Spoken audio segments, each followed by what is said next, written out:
If you're looking for a creative application of this concept, then I think you should try the perfect circle principle.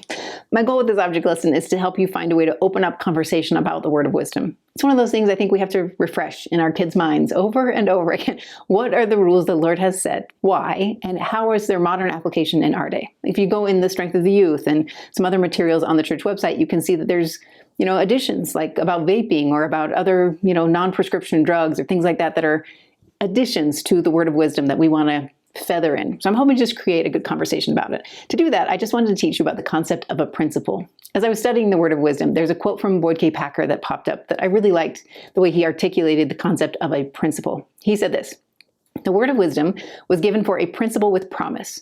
That word principle in Revelation is an important one. A principle is an enduring truth, a law, a rule you can adopt to guide you in making decisions.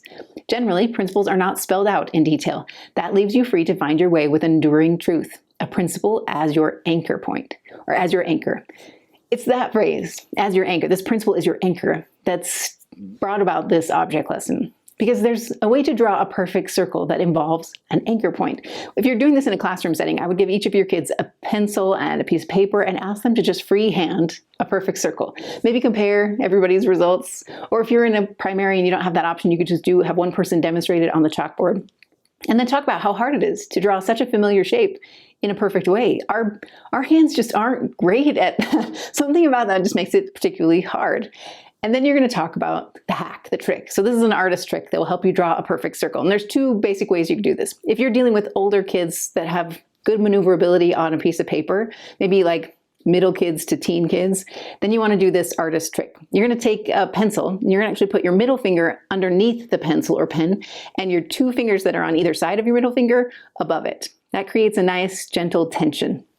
Then you're going to draw a dot in the center of your paper and put your middle finger on that dot.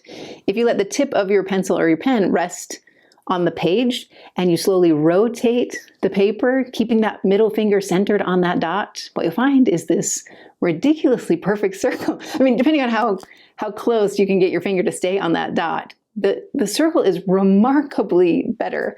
That anchor point is what creates that incredible shape. You can find the same thing if you do it with a thumbtack, for example. If you're dealing with younger kids and it's hard for them to hold the pen that way, you could put a thumbtack through a piece of paper into a piece of cardboard and then maybe just loop a bracelet around it or a piece of string and let your kids pull against that string as they draw a circle around that center point. You can do the same thing with a magnet on a chalkboard and let them draw a nice, beautiful circle. But then you're going to kind of tie it all back to the word of wisdom and talk about how what the Lord guides us towards in the word of wisdom is that anchor point. It's what allows us to have this beautiful, abundant life. We couldn't accomplish that without his help. But when we center our lives on the things he has asked us to do, especially when it comes to this word of wisdom, what he promises is you'll be able to accomplish things you never could do on your own. Your bodies and your spirits will be refined in a way that you couldn't do by yourself. So trust my anchors.